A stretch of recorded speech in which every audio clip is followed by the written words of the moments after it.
सामाजिक दूरी नहीं सर, हमारे मुल्क में वैसे ही सामाजिक दूरी बहुत है सर, इतनी है कि हम उसको भर नहीं पा रहे हैं।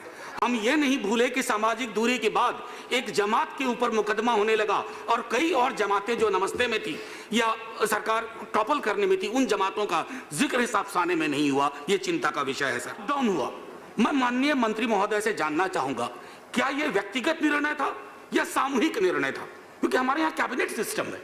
अगर यह सामूहिक निर्णय था तो तैयारियों के बारे में बताएं, आपने क्या तैयारियां की?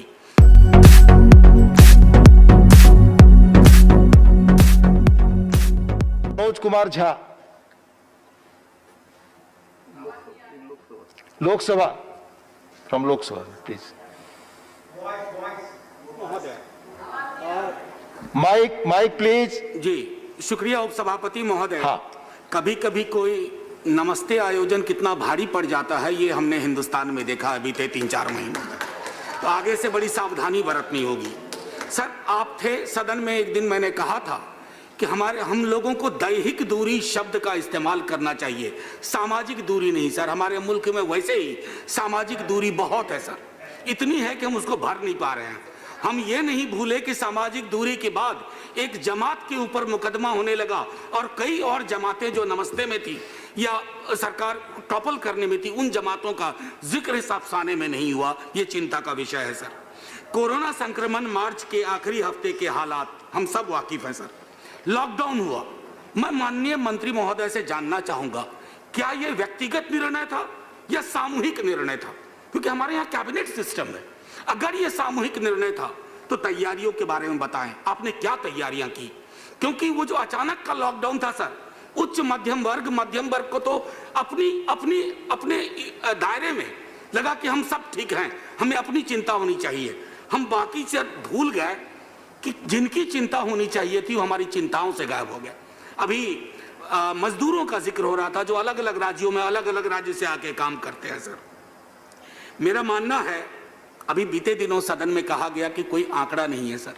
सर ये मजदूर भाई आंकड़े नहीं है सर, ये किसी के पिता हैं, किसी की कोई माँ है, बेटा है सर। अगर आपके पास आंकड़े नहीं है इसका मतलब आपके अंदर दीदार करने की क्षमता नहीं है, नजर पैदा नहीं कर पा रहे हैं आप। 5 समृद्धि के टापुओं के निर्देश पे आपकी सरकार चल रही है और असमानता के महासागर में गोते लगाने वालों की कोई जिक्र नहीं है सर। मैं सदन की ओर से माननीय उपसभापति महोदय, मैं प्रपोज करता हूं कि हम सबको एक माफीनामा देना चाहिए देश के उन तमाम मजदूर भाइयों के लिए जिनके बारे में हमने चिंता नहीं की, जिनके बारे में फर्स्ट और सेकेंड लॉकडाउन में कोई बात नहीं हुई। थर्ड लॉकडाउन के बाद जब छवियां बिगड़ने लगी तो अचानक से हमने कहा कि ये क्या हो रहा है। ये माननीय उपसभापति महोदय, मैं अपने दल की ओर से निजीकरण और बाजारीकरण के खिलाफ हमेशा रहा। मैं आज कहता हूं, कांग्रेस के साथी भी याद करेंगे, 90 से जो आपने उद्यम शुरू किया, आज देखिए बाजार के मध्य हेल्थ और एजुकेशन को आपने रख दिया। आपके पब्लिक हेल्थ इंफ्रास्ट्रक्चर ने जो काम किया जिस जज्बे के साथ, उसको सलाम करिए और अपनी आर्थिक प्रस्तावनाओं पर पुनर्विचार करिए पब्लिक हेल्थ इंफ्रास्ट्रक्चर को लेकर के। सिर्फ कोविड वॉरियर वर्कर्स को ही ट्रिब्यूट नहीं, सबको। हमें दुख होता है कि जब सरकार के आला लोग ये कहते हैं सर एक मिनट, दूसरे देशों की तुलना में हमारे यहाँ मौत कम हुई है। सर ये घोर असंवेदनशीलता है, ये घोर अमानवीय बयान है। उन घरों में जाइए और पूछिए कि तुम्हारे पिता की मृत्यु हो गई लेकिन यार बाकी देशों की तुलना में हम ठीक है ना।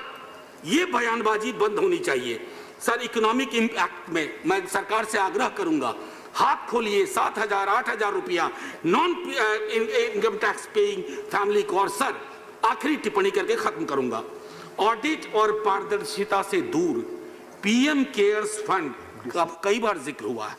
मेरा मानना है कि नाम और काम में थोड़ा तारतम्य होना चाहिए। और हमारे बीजेपी के एक मित्र वरिष्ठ